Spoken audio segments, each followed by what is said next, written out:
రక్షకుడైన యేసుక్రీస్తు నామమున కల్వరి టీవీ చూస్తున్నటువంటి అందరికీ కూడా గ్రేషియస్ ప్యారడైజ్ మినిస్ట్రీస్ తరఫున శుభాభివందనాలు తెలియజేస్తున్నాను. ఎట్లా ఉన్నారు? అంతా కూడా క్షేమమే కదా. మరి ఇంతకుముందు వారంలో ఒక మాట చెప్పాను, ప్రసంగి గ్రంథంలో ఉన్నటువంటి మాట. అది ఏంటి అని కనుక చూసుకుంటే, గొయ్యి తవ్వువాడు దానిలో పడును, కంచె కొట్టువానని పాము ఖర్చును. గొయ్యి తవ్వువాడి గురించి చెప్పుకున్నాము. గొయ్యి తవ్వనటువంటి వాడు, లేకపోతే ఇతరులకి కీడు చేయాలి అనుకున్నటువంటి వాడు ఏ విధంగా ఆ కీడుని తనే అనుభవిస్తాడో, ఇతరులకి కీడు చేయాలనుకున్నప్పుడు ఆ కీడు తిరిగి అతని మీదకే ఏ విధంగా వస్తుంది అన్నది మనము ధ్యానం చేసాము. మరి ఈరోజు కంచె కొట్టువానిని పాము ఖర్చును, కంచె కొట్టువానిని పాము ఖర్చును అనేటువంటి మాట. ఇక్కడ కంచె, పాము రెండు రకాలుగా మనం చూడాలి. ఒకటి ఈలోక సంబంధమైనటువంటి కంచె, ఈలోక సంబంధమైనటువంటి పాము. అలాగే రెండవది కనుక చూసుకుంటే ఆత్మీయమైనటువంటిది, ఆధ్యాత్మికమైనటువంటి కంచె, అలాగే దుష్టుడైనటువంటి సాతాను, అపవాది అయినటువంటి సాతాను. వీటి గురించి మనము ఈరోజు వాక్యంలో ధ్యానం చేద్దాము. కంచె అంటే పల్లెటూరులో చూడండి, గ్రామాల్లో కానీ అడవుల దగ్గరలో కానీ చూసుకుంటే తాటాకిళ్ళలో ఏదో పూరి గుడిసెలో ఉంటాయి. చుట్టూ కూడా కంచె కట్టుకుంటూ ఉంటారు, తడికెలు వేస్తూ ఉంటారు, కొబ్బరాకులు లేకపోతే తాటి ఆకులతో కంచె వేసుకుంటూ ఉంటారు. కొంతమంది మొక్కలు నాటి దాని చుట్టూరు కూడా ఏదోటి పెడతా ఉంటారు, ఫెన్సింగ్ వేస్తూ ఉంటారు. ఇంకా కొంతమంది చూసుకుంటే కాంపౌండ్ వాళ్ళు కట్టుకుంటూ ఉంటారు. ఇట్లా రకరకాలైనటువంటి కంచెలు వేయడం జరుగుతూ ఉంటుంది. వాళ్ళ స్తోమతను బట్టి, వాళ్ళు ఉన్నటువంటి ప్రదేశాన్ని బట్టి. ఇక్కడ మనం హైదరాబాదు లేకపోతే విజయవాడ సిటీల్లో కనుక చూసుకుంటే, సిటీల్లో తాటాకులతోటి లేకపోతే వీటితోటి ఎవరు కట్టరు, అంతా కూడా చక్కగా కాంపౌండ్ వాళ్ళు కట్టుకోవడం జరుగుతూ ఉంటుంది. ఎందుకు ఈ కంచె, ఇట్లా రకరకాలైనటువంటి కంచె ఎందుకు వేయడం జరుగుతుందంటే, ఏది కూడా లోపలికి రాకోకుండా ఉండడానికి. ముఖ్యంగా విషపురుగులు, పాములు, తేళ్ళు, జెర్రెలు ఇట్లాంటివి రాకోకుండా ఉండడానికి, దొంగలు ప్రవేశించకుండా ఉండడానికి, ఇట్లా రకరకాలుగా మరి సేఫ్గా ఉండడం కోసము రకరకాలైనటువంటి పద్ధతులన్నీ కూడా వారికి దగ్గర ఉన్నటువంటి ధనంతో వారు వాటిని కట్టుకోవడం జరుగుతూ ఉంటుంది. ఇక్కడ మరి కంచె కొట్టువానిని అని ఉంది. కంచె అంటే కంచెలో ఏముంటాయని మనకు అర్థమవుతుంది అనమాట. ఇప్పుడు కంచె కొట్టువానిని పాము ఖర్చును అని ఉంది. ఈ కొన్ని జీవరాశులు కనుక చూసుకుంటే రాత్రి వేళ తిరుగుతూ ఉంటాయి, కొన్ని పగలు తిరుగుతూ ఉంటాయి. పగలు కనుక చూసుకుంటే మనం అంతా కూడా మనుషులంగా మనం పగలే పనిచేస్తూ ఉంటాము, కానీ ఇప్పుడు రాత్రులు కూడా పనిచేస్తున్నారు అనుకోండి. అయితే మరి చీకట్లో పనిచేసేటువంటి వారు అంటే నిశాచరులు, రాత్రి వేళ సంచరించేటువంటివి. ఎక్కువగా అడవుల్లో ఉన్నటువంటి జంతువులన్నీ కూడా రాత్రిపూట అవి ఆహారం కోసం వేటకై బయలుదేరుతూ ఉంటాయి. అలాగే పాములు కూడా ఎప్పుడు బయలుదేరుతాయంటే చీకటిలోనే అవి బయలుదేరుతూ ఉంటాయి, చీకట్లో అవి సంచరిస్తూ ఉంటాయి, తిరుగుతూ ఉంటాయి. చీకట్లో వచ్చినప్పుడు ఈ యొక్క కంచె దగ్గరికి వచ్చిన తర్వాత అక్కడే వీళ్ళు ఏం చేస్తూ ఉంటారంటే, పల్లెటూరులో కనుక చూసుకుంటే కోళ్ళన్నీ పెడుతూ ఉంటారు. కోళ్ళని అక్కడే పెట్టుకుంటూ దాని గంపల్లోనో దేని కింద వేసి దాని మీద బరువు పెట్టి ఉంచుతూ ఉంటారు. ఆ వాసనకి ఏం చేస్తూ ఉంటే పాములు రావడము, అక్కడ ఏదన్నా ఉంటే వాళ్ళ కప్పలు కానీ లేకపోతే ఎగ్స్ కానీ లేకపోతే ఇంకా వాటికి ఏది దొరికితే అది తినేసి ఫుల్గా తినేసి ఏం చేస్తామంటే అక్కడే చక్కగా నిద్రపోతూ ఉంటాయి. అక్కడే లుంగు చుట్టుకుని ఎవరికి కనపడకుండా అక్కడే పడుకుని ఉంటాయి. అంటే ఎక్కడ ఉంటున్నాయన్నమాట, పాముల నివాస స్థలం ఎక్కడ ఉంటున్నాయంటే కంచెలోనే ఉంటున్నాయి. కానీ మరి అవి చూసుకోకుండా అవి పగలు తిరగవు. పగలు మనుషులు తిరుగుతున్నప్పుడు ఆ చప్పుడికి, అలికిడికి అవన్నీ కూడా చాలా జాగ్రత్తగానే వాటి ప్రాంతంలో అవి దాక్కుని ఉంటాయి. కానీ మరి అట్లాంటి కంచెని కొట్టినప్పటికి ఏమవుతూ ఉంటుంది, కంచెలో ఏముంటున్నాయి అన్నమాట, ఇప్పుడు పాములు ఉంటాయి. పాములు అవి వాటిలో రక్షణ కోసం అవి ఏం చేస్తున్నాయంట, మానవులు కరుస్తూ ఉంటాయి. మానవులకు కరిచినప్పుడు మరి అవి విషనాగులు అయితే చాలామంది చనిపోవడం జరుగుతూ ఉంటుంది. కొన్ని ఏమో విషం లేనివి ఉంటాయి, అయినా కూడా భయానికి చనిపోయేటువంటి వాళ్ళు కూడా ఎక్కువ మంది ఉంటారు. అంటే ఏది ఏమైనా కూడా పాము కాటు అనగానే అందరికీ గుర్తొచ్చేది ఏంటంటే మరణమే అనేసి గుర్తొస్తూ ఉంటుంది. మరి వాళ్ళని డాక్టర్ దగ్గరికి తీసుకువెళ్ళడానికి టైం పడుతూ ఉండొచ్చు, లేదా వారికి మెడిసిన్ అందకపోవచ్చు. ఏది ఏమైనా కూడా పాము కాటుకి గురైనప్పుడు మరి ఇట్లాంటి ప్రమాదాలు వస్తూ ఉంటాయి. కాబట్టి ఇక్కడ ఏమంటున్నాడు అంటే, కంచె కొట్టువానిని పాము కరుచును. మరి సిటీలో అనుకుంటే పెద్ద పెద్ద కాంపౌండ్ వాళ్ళే అంటున్నాము. అట్లా ప్రతి దానికి కూడా కంచె ఉంటూ ఉంటుంది. ఇంకొక చోట కనుక చూసుకుంటే ఆ యొక్క సామెతల గ్రంథము 24వ అధ్యాయంలో కనుక చూసుకుంటే పొలం చుట్టూ కూడా అక్కడ ఒక కంచె వేయడం జరిగింది.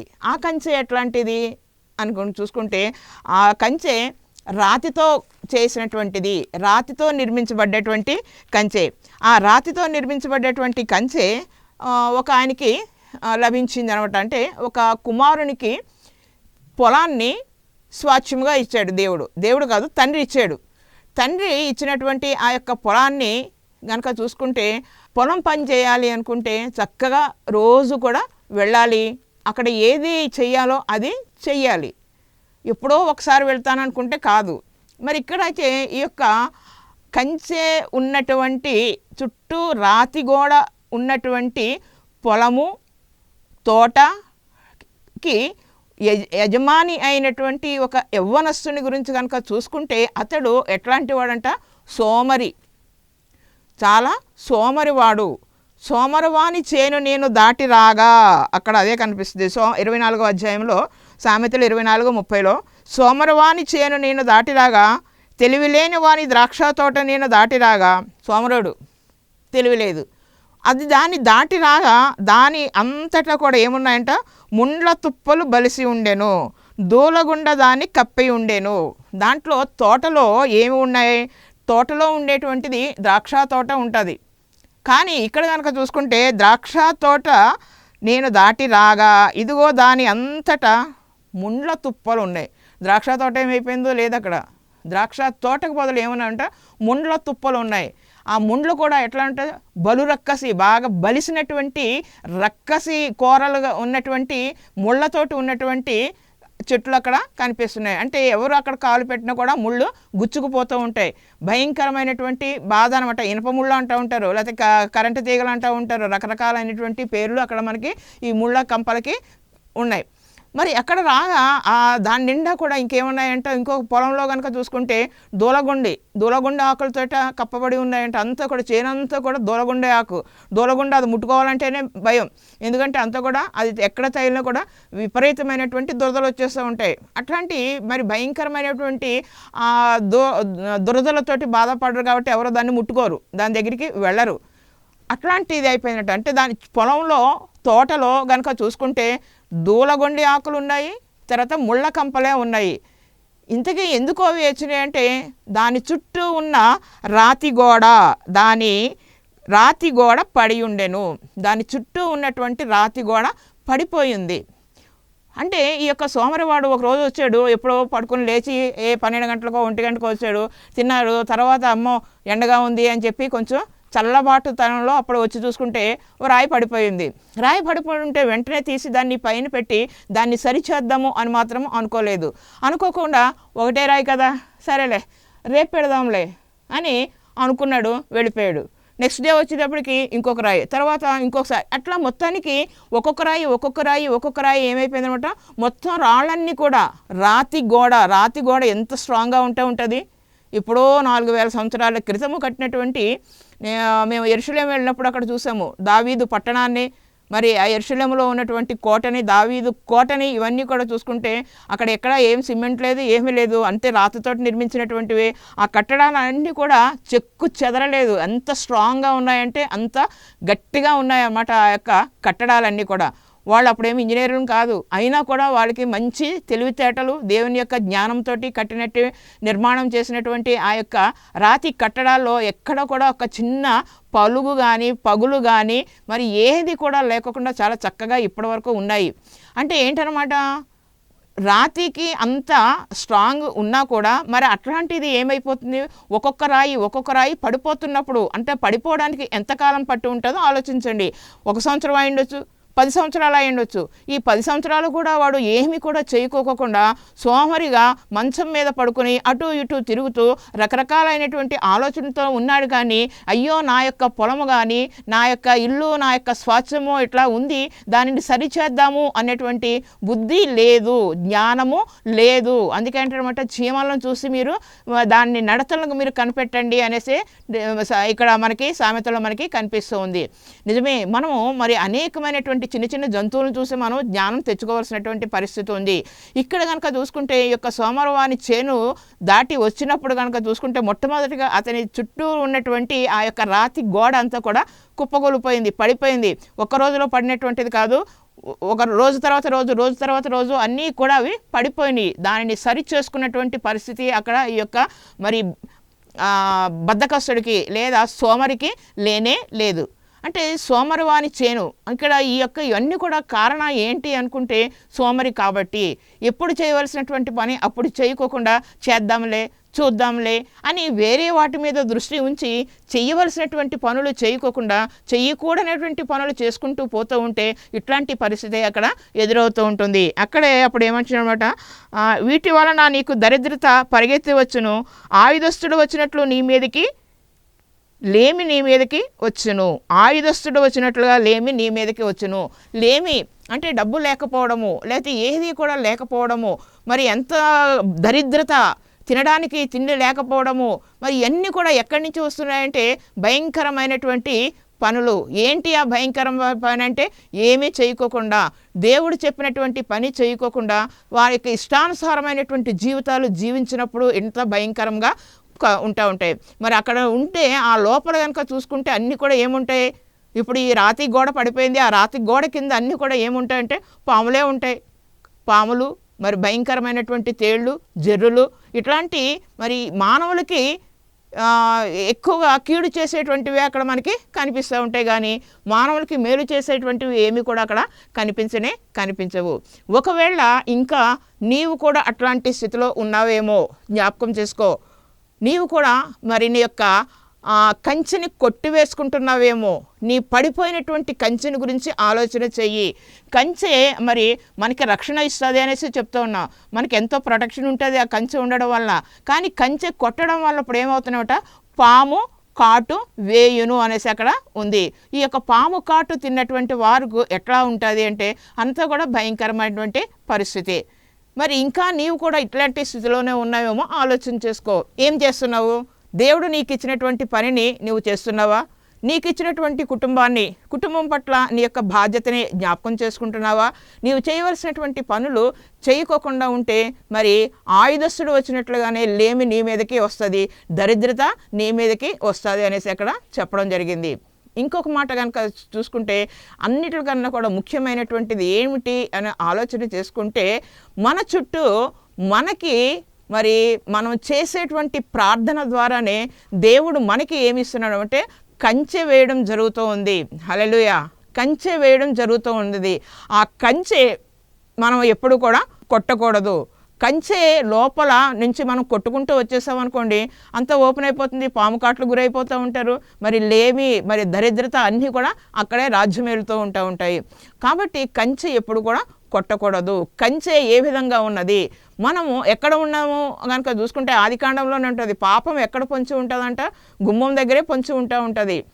గుమ్మము దగ్గరనే అది పొంచి ఉంటుంది. ఆ పాపమే నిన్ను ఏలుతూ ఉంటుంది.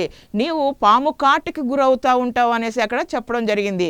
మరి అట్లాంటి పరిస్థితుల్లో ఉన్నావేమో. ఒకవేళ ఇంకా అట్లాంటి పరిస్థితుల్లో కనుక ఉంటే ఇప్పుడే నీ గురించి నీవు ఆలోచన చేసుకో. ఎట్లా ఉండాలి, నేను ఏ విధంగా దేవుని యొక్క కృప నేను పొందుకోవాలి, దేవుని యొక్క దయ నేను ఎట్లా పొందుకోవాలి అని అనుకుంటే నీవు చేయవలసినటువంటి పని, ముఖ్యమైనటువంటి పని ఏంటంటే ప్రార్థన. నీవు ఎప్పుడైతే ప్రార్థన చేయడం మొదలు పెడతా ఉంటావో మరి మన చుట్టూ కూడా దేవుడు ఏమేస్తాడంట, అగ్ని కంచె వేయను అనేసి ఉంది. యోబు గ్రంథంలో మనం చూస్తూనే ఉన్నాము. యోబు గ్రంథంలో మరి దేవుడు సాతానుతోటి మాట్లాడుతూ చూసావా అని అడిగినప్పుడు చూశాను అని చెప్తుంది. ఏం చూసావు అంటే మరి అక్కడ యోబు అన్నటువంటి ఆయన్ని చూశాను, అతనికి కోట్ల ఆస్తి ఉంది, అతనికి ఎంతోమంది కుమారులు ఉన్నారు, కుమార్తెలు ఉన్నారు, అతనికి మరి ఎన్నో ఉన్నాయి, అన్నీ ఉన్నాయి, అన్నిటి చుట్టూ నీవు అగ్ని కంచె వేసావు అనేసి అక్కడ చెప్పడం జరిగింది. నీవు అగ్ని కంచె వేసావు కాబట్టి అతను చక్కగా సేఫ్గా ఉన్నాడు, సేఫ్టీ ప్లేస్లో అతను ఉన్నాడు కాబట్టి నీ యొక్క రక్షణ అతనికి ఉంది కాబట్టి అతను నిన్ను ప్రేమిస్తున్నాడు, అతడు నిన్ను ప్రార్థన చేస్తూ ఉన్నాడు, అతడు నిన్ను స్తుతిస్తూ ఉన్నాడు, అతడు ఎల్లప్పుడూ కూడా నీకు నిత్యము కూడా బలులు అర్పణలు ఇస్తున్నాడు అనేసి చెప్పినప్పుడు మరి అయితే నీవు ఆ కంచె తీసివేయి, అప్పుడు నేను నా పవర్ ఏంటో చూపిస్తాననేసి సాతాను చెప్పడం జరిగింది. దేవుడు కూడా మరి సాతానికి అక్కడ అనుమతి ఇచ్చాడు. అంటే ఏంటన్నమాట, కంచె తీసివేయడం జరిగింది.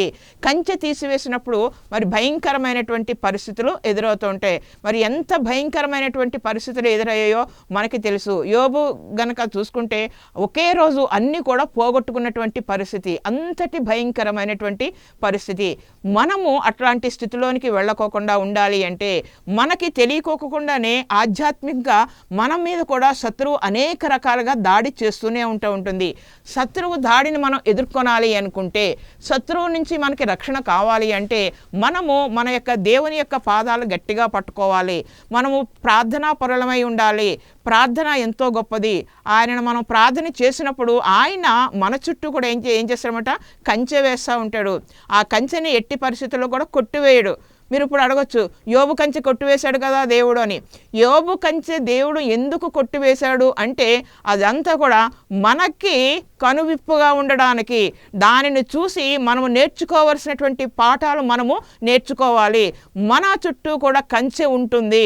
మన దేవుడైనటువంటి యేసయ్య మన చుట్టూ కూడా అగ్ని ప్రాకారంలో ఆయన కంచె వేసి ఉంచుతాడు.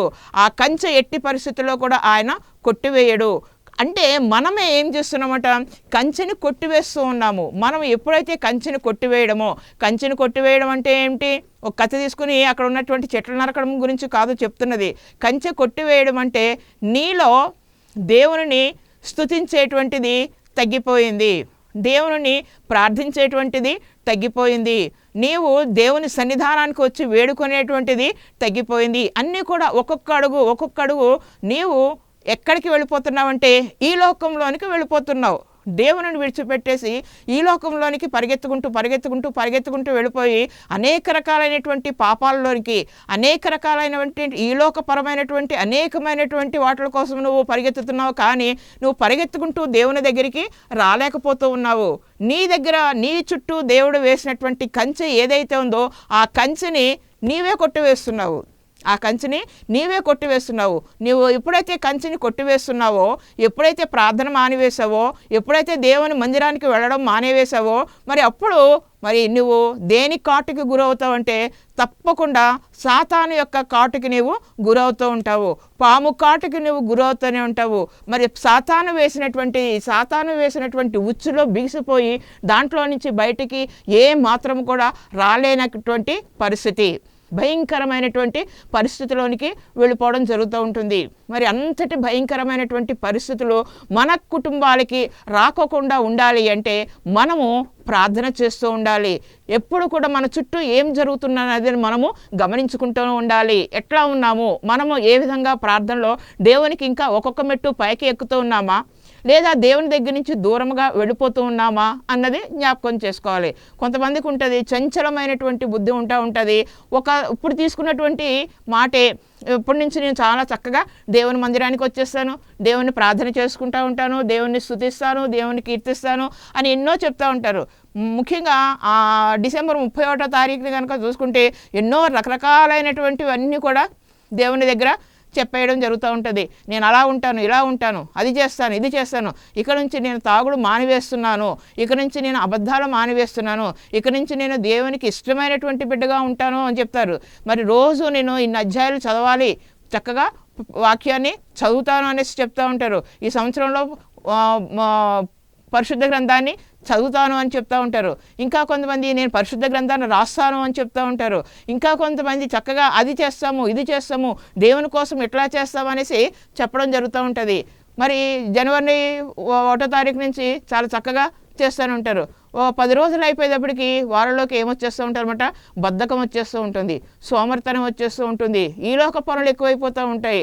ఈ పనులన్నీ మరి చేసుకోవడానికి సమయం ఉంటుంది. కానీ దేవుని పని, నువ్వు దేవునితో చేసుకున్నటువంటి నిబంధన మర్చిపోయి దేవుని గురించినటువంటి ఆలోచన, ఆయన క్షమించే దేవుడు, ఆయన తప్పకుండా నన్ను క్షమిస్తాడులే అనుకుని ప్రార్థన చేయమంటే అమ్మో సమయం లేదు, తర్వాత చేస్తాంలే అనుకుంటూ ఉంటారు. రాత్రికి చేస్తారులే అనుకుంటారు. రాత్రి అయిపోయిన తర్వాత ఏమనుకుంటారు, అమ్మో ఇప్పుడు నిద్ర వచ్చేస్తుంది, అలసిపోయాను, చాలా కష్టపడిపోయాను, రేపు ఉదయాన్నే చేస్తాను తండ్రి అనేసి అనడం జరుగుతూ ఉంటుంది. అంటే ప్రతిదీ కూడా ఏమైపోతుందన్నమాట, నిర్లక్ష్యము. మరి ఏమీ కూడా దేవుని యందు భయము భక్తి లేనటువంటి పరిస్థితి. పాము కాటికి గురయ్యావేమో ఒకసారి నువ్వు జ్ఞాపకం చేసుకో. నీలో దేవుని యొక్క వాక్యము ఫలించట్లేదు. దేవుని యొక్క వాక్యము కానీ దేవుని యొక్క మాట కానీ నేను ఎన్నో సంవత్సరాల నుంచి మరి ప్రార్థనకు వస్తున్నాను కానీ నాకు ఏమీ జరగట్లేదండి, నాకేమీ కావట్లేదు అనేసి చెప్పేవాళ్ళు ఎక్కువ మంది అయిపోతున్నారు. అంటే ఈ లోక సంబంధమైనటువంటి వాటి కోసం ఎంతగానో ఎదురు చూస్తున్నారు. కావాలి, ఈ లోకంలో కూడా కావాలి, ఈ లోకంలో ఉన్నప్పుడు కూడా మనము ఫలించాలి, అన్నీ కూడా మనకు కావాలి. అయితే మరి ఇవన్నీ కూడా కావాలి అనుకుంటే మనం ఎట్లా ఉండాలి? మనము పాము కాటికి గురి కాకోకుండా ఉండాలి. మనము సర్వాంగ కవచాన్ని మనము ధరించుకోవాలి. పాము కాటికి మనం ఏమాత్రము కూడా అవకాశము ఇవ్వకూడదు. ఇప్పుడు మరి అనేక మంది చూస్తూ ఉంటే, రోడ్ల మీద చూస్తూ ఉంటే మరి భయంకరమైనటువంటి యాక్సిడెంట్లు మనకు కనిపిస్తూ ఉంటాయి. ఎందుకు ఈ యాక్సిడెంట్లు జరుగుతున్నాయంటే వాళ్ళకి డ్రైవింగ్ రాదా? వచ్చు, చాలా స్పీడ్గా వెళ్ళిపోతూ ఉంటారు, సడన్ బ్రేక్ వేసి పడిపోతూ ఉంటారు. ఎవ్వరూ కూడా ఎదురొచ్చి కొట్టింది ఉండదు. దేనికి అంటే డివైడర్ని గుద్దుకుని చనిపోయేటువంటి వాళ్ళు ఎంతోమంది మనకి కనిపిస్తున్నారు. ఆ హైవేల మీద భయంకరమైనటువంటి మరణాలు ఇవన్నీ కూడా ఎందుకు వస్తున్నాయి అంటే వాళ్ళు చెప్పేటువంటి మాట ఏంటంటే వీళ్ళు 2 వీలర్స్ 2 వాహనాల మీద వెళ్ళేటువంటి 2 వీలర్స్ మీద వెళ్ళేటువంటి వాళ్ళు అది పెట్టుకోలేదు కాబట్టి, హెల్మెట్ పెట్టుకోలేదు కాబట్టి వాళ్ళు చనిపోయారంటారు. మరి కారులో వెళ్ళేటువంటి వాళ్ళు ఆ సీట్ బెల్ట్ పెట్టుకోలేదు కాబట్టి వాళ్ళు చనిపోయారంటారు. అంటే సేఫ్టీ మెజర్స్ ఏమి కూడా వాళ్ళు పాటించలేదు కాబట్టి వాళ్ళు చనిపోవడం జరుగుతూ ఉంది. మొన్న ఒక విషయం జరిగింది, అది చూసినప్పుడు చాలా బాధ అనిపించింది. ఒక ఆయన పాపం రైల్వేలో పనిచేస్తున్నాడు, చక్కగా ఆయన డ్యూటీ చేసుకుంటూ ఉన్నాడు, లైన్మ్యాన్గా అన్నీ చేసుకుంటూ ఉన్నాడు. అది రోజు సండే. మరి భార్య భర్త కోసం ఆహారం తీసుకొచ్చింది. సండే స్కూల్కి హాలిడే కాబట్టి ఆమెతో పాటు ఆమె యొక్క 2 కుమార్తెలు కూడా రావడం జరిగింది. 5 సంవత్సరాలు 7 సంవత్సరాలు ఉన్నటువంటి పిల్లలు మొత్తం 3 కూడా వచ్చి భోజనం పెట్టారు. ఆయన తిన్నాడు. తిన్న తర్వాత ఒక అరగంట ఆగండి, నేను కూడా వచ్చేస్తాను, పనంతా కూడా అయిపోతుంది అని చెప్పినప్పుడు మీరు కూర్చోండి అని చెప్పి ఆయన పని చేస్తూ ఉన్నాడు. ఆ లైన్మ్యాన్గా ఆయన రైల్వే ట్రాక్ అంతా కూడా చూస్తూ ఉన్నాడు. చూస్తున్నప్పటికి అతనికి సౌండ్ వినిపించగానే, సడన్గా సౌండ్ వినిపించగానే ఏం వస్తుందో అని వెనక్కి తిరిగి చూసేటప్పటికి అవతల నుంచి ఒక ట్రైన్ వచ్చేస్తూ ఉంది. పిల్లలు ఎక్కడ ఉన్నారని చూసేటప్పటికి ఆ ట్రైన్ దగ్గరలో ఉన్న వాళ్ళు ఉన్నారు. అయ్యో ట్రైన్ వచ్చేస్తుందని చెప్పి అరవడానికి కూడా అతనికి ఏమాత్రం కూడా అవకాశం లేనటువంటి అరుచుకుంటూ అతను తన యొక్క పిల్లల్ని రక్షించడం కోసం పరిగెత్తేటప్పటికి ఏమైపోయిందనమాట, ఆ ట్రైన్ రావడము ఆ 2 ఆడపిల్లలని అలాగే అతన్ని కూడా ట్రైన్ కింద పడి చనిపోవడం జరిగింది. ఇవన్నీ కూడా మరి జరగడానికి అంటే ఇక్కడ కనుక చూసుకుంటే నిజంగా ఆ తల్లి మరి ఆమె ఏం చేస్తుంది, ఆమె ఎక్కడ ఉంది అని కనుక ఆలోచన చేసుకుంటే ఆమె మరి ఎక్కడ ఉందో ఏంటో మనకైతే తెలీదు. కానీ ఇప్పుడు బాధ అంతా కూడా చూసుకుంటే ఆమె చేసినటువంటి పనికి, ఆమె చేసినటువంటి నిర్లక్ష్యం ధోరణికి ఏమాత్రం కూడా జాగ్రత్త లేకోకుండా తన యొక్క పిల్లల గురించి కూడా పట్టించుకోకుండా మరి ఏ ఫోన్లో లీనమైపోయిందో లేకపోతే ఏం చేస్తుందో మనకైతే తెలియదు. కానీ అక్కడ భయంకరమైనటువంటి మృత్యువుకి తన కుటుంబాన్ని భర్తనే 2 పిల్లల్ని అప్పగించడం జరిగింది. అంటే ఎంత భయంకరమైనటువంటి స్థితి. ఆమె వేదనని ఎవరైనా కానీ తీర్చగలుగుతారంటే ఎవ్వరూ కూడా తీర్చలేనటువంటిది. ఆమె కన్నీటి కానీ ఆమె జీవితాంతం కూడా ఆమె దుఃఖంలోనే ఉండవలసినటువంటి పరిస్థితి. అంతటి భయంకరమైనటువంటి స్థితిలో ఎందుకు వస్తున్నాయి అని అనుకుంటే నిర్లక్ష్యము. ఏంటి ఆ నిర్లక్ష్యం అంటే దేవుడు నీకు ఇచ్చినటువంటి రక్షణని నిర్లక్ష్యం చేయడము. నీకు దేవుడిచ్చినటువంటి గొప్ప రక్షణ అదే, నీ చుట్టూ కూడా దేవుడు అగ్ని కంచె వేసి ఉన్నాడు. ఆ కంచెని నువ్వు ఎట్టి పరిస్థితుల్లో కూడా దాటకూడదు. ఉన్న కంచెని ఇంకా స్ట్రాంగ్గా చేయడానికి ప్రయత్నం చేయి. నీకు మరి చుట్టూ మొక్కలు పెట్టుకుని ఉంటే దానికి ఇంకా 4 మొక్కలు పెట్టి చక్కగా రోజు నీళ్లు పోసి చక్కగా వాటికి కింద అంతా కూడా శుభ్రం చేసి మంచిగా పెట్టుకోవాలి. అలాగే మన కాంపౌండ్ వాళ్ళు కానీ అన్నిట్లు కూడా మనం ఏం చేయాలి, ఎప్పటికప్పుడు మనల్ని చూసి చాలా చక్కగా వాటిని చూసుకుంటూ ఉండాలి. అలాగే ఎంతగా ఈ లోకపు పనులు మనం చేస్తున్నామో ఆధ్యాత్మికంగా కూడా మనం అంతే పనులు మనం చేయాలి. ప్రార్థన అనేటువంటి ప్రాకారము మనకి ఉండాలి. ఆ యొక్క ప్రార్థన లేనటువంటి ఇల్లు కానీ ప్రార్థన లేనటువంటి కుటుంబం కానీ భయంకరమైనటువంటి స్థితిలోకి నెట్టివేయబడుతూ ఉంటుంది. చేతులు కాలాక ఆకులు పట్టుకోవడం కన్నా చేతులు కాలక ముందే ఏ సమస్య కానీ ఏ పాము కాటు నిన్ను కాటు వేయకోకుండా ఉండకముందే నీ దేవుడైనటువంటి యేసయ్య దగ్గరికి నీవు వచ్చి మోకాళ్ళు అని ప్రార్థన చెయ్యి. నీ చుట్టూ దేవుడు అగ్ని కంచి వేస్తాడు. నీ కుటుంబం చుట్టూ దేవుడు అగ్ని కంచి వేస్తూ ఉంటాడు. రక్షణ అనేటువంటి శిరస్త్రాణాన్ని దేవుడు నీకు అనుగ్రహిస్తూ ఉంటాడు. నీవు ధరించవలసినటువంటివి మరి అన్నీ కూడా ధరించాలన్నమాట. పాదాలకి మరి నడానికి సత్యం అనేటువంటి దట్టి, ఇవన్నీ కూడా మనకి ఆ పత్రికలో అక్కడ రాయబడి ఉన్నాయి. ఇవన్నీ మనకి తెలుసు. అయినా కూడా ఏం చేస్తూ ఉంటామంట, నిర్లక్ష్యము చేద్దాంలే చూద్దాంలే. ఎందుకంటే ఆయన క్షమించేటువంటి దేవుడు, ఆయన కోపగించేటువంటి దేవుడు కానే కాదు అనేటువంటిది. కానీ అది చాలా తప్పు. మనం ఏ పని చేస్తున్నామో ఆ పనికి ప్రతిఫలము మనము ఈ లోకంలో ఇక్కడ ఉండగానే మనము అనుభవించడం జరుగుతూ ఉంటుంది. మనం చేసే ప్రతి దానికి కూడా మనము ఎప్పటికప్పుడే మనకి ప్రతిఫలం వస్తూనే ఉంటుంది. మరి అట్లాంటి ప్రతిఫలాలు మనకి ఎట్లా వస్తున్నాయి? మంచి ప్రతిఫలాలు వస్తున్నాయా, చెడ్డ ప్రతిఫలాలు వస్తున్నాయా? చెడ్డ కాయలు కాస్తున్నట్టే మరి ఎట్లా ఉంటున్నావు? ద్రాక్షకాయలు కారు ద్రాక్షలాగా నువ్వు మారిపోతున్నావేమో. మరి దేవుడు నీ చుట్టూ కూడా చక్కగా ఎరువు వేసి నీరు పెట్టి నిన్ను ఎంతగానో పోషిస్తూ ఉంటే దేవునికి దూరం అయిపోతూ ఫలాలు లేనటువంటి చెట్టులాగా భయంకరమైనటువంటి స్థితిలో ఉన్నవేమో. ఇంకా నీవు నీ కుటుంబంలో బలు రక్కసి ముళ్ళు ఏ విధంగా అయితే ఉన్నాయో ఆ విధంగా ఉన్నవేమో. మరి దూలగుండ ఆకు నీ ఇంటిని అంతా కూడా కమ్మివేసిందేమో. నీ చుట్టూ ఉన్నటువంటి రాతి గోడ పడిపోయిందేమో. ఒక్కసారి ఆలోచన చెయ్యి. నీ ఉన్న చోటునే నీ గురించి, నీ కుటుంబం గురించి ఆలోచన చేసి ఒక సరి అయినటువంటి నిర్ణయాన్ని తీసుకో. ఏంటి ఆ సరి అయినటువంటి నిర్ణయము అనే ఆలోచన కనుక చేసుకుంటే ఒకటే, నీ చుట్టూ దేవుడు అగ్ని కంచె వేయాలి. అగ్ని కంచె ఎట్టి పరిస్థితుల్లో కూడా దాటి సాతాను నీ దగ్గరికి రాలేదు, నిన్ను ముట్టలేడు, నిన్ను నీ కుటుంబాన్ని కూడా ఏమి కూడా చేయలేనటువంటిది. నీ యొక్క ప్రార్థన ఎంతో ముఖ్యమైనటువంటిది.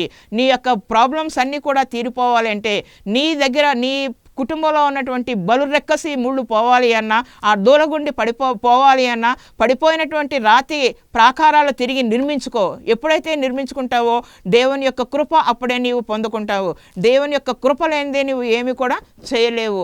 నీ సోమరితనాన్ని మానివేసుకుని, నీ నిర్లక్ష్యాన్ని తీసివేసుకుని దేవుని దగ్గరికి వచ్చి దేవుని అడిగినప్పుడు హృదయపూర్వకంగా దేవుని దగ్గరికి వచ్చి క్షమాపణ అడిగి ఆయన చేత క్షమించబడి ఎప్పుడైతే నీవు ఆయనను మరి కన్నీటితోటి ప్రార్థన చేస్తున్నావో ఆయన యొక్క కృప నీకు ఎల్లప్పుడూ కూడా తోడై ఉంటుంది. మేము కూడా మరి ఎంతో భయంకరమైనటువంటి పరిస్థితి, ఎప్పుడు నేను అదే మాట చెప్తూ ఉంటాను. అట్లాంటి పరిస్థితి మీకు కూడా ఎవరికి కూడా రాకోకుండా ఉండాలంటే ప్రార్థనలో ఎంతో గొప్ప శక్తి ఉంది. ఆ యొక్క శక్తిని పొందుకొని మీ చుట్టూ అగ్ని కంచె వేసుకొని దేవుని యొక్క కృప పొందుకొని ఎల్లప్పుడూ కూడా దేవునితోటి నివాసము చేయండి. మీ కుటుంబంలో దేవుడు ఉండాలి, నీ హృదయంలో దేవాది దేవుడు ఉండాలి. అప్పుడే నీవు దీవించబడతావు, అప్పుడే నీవు రక్షించబడతావు. దేవుడి వాక్యాన్ని దీవించునుగాక. చిన్న ప్రార్థన చేస్తాను.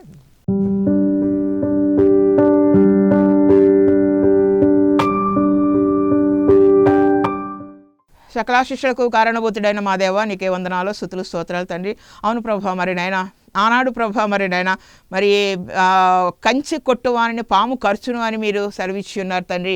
అవును తండ్రి ప్రభా మరి నాయన అనుభవపూర్వకంగా ప్రసంగి రాసినటువంటి ఆ మాటలు ఎంతో బలమైనటువంటి తండ్రి ప్రభా మరి నాయన, బలమైనటువంటి మాటలు ప్రభా మరి నాయన, బలమైనటువంటి వాక్యం తండ్రి ప్రభా మరి నాయన. ఎవ్వరూ కూడా ప్రభా మరి నాయన వారికి ఉన్నటువంటి కంచెని కొట్టివేసి ప్రభా మరి నాయన ఈ లోకంలో కలిసిపోకుండా ప్రభా పడిపోయినటువంటి కంచెని తిరిగి కట్టుకుని నిర్మించుకుని ప్రార్థన ద్వారా నిర్మించుకుని ప్రభా మరి నాయన నీ యొక్క కృప పొందుకునేటువంటి గొప్ప భాగ్యము ఈ యొక్క వాక్యం విన్న ప్రతి బిడ్డకు కూడా దయచేయండి తండ్రి. కృప కలిగినటువంటి మా దేవ మీకే వందనాలు స్తుతులు స్తోత్రాలు తెలియజేసుకుంటున్నాం తండ్రి.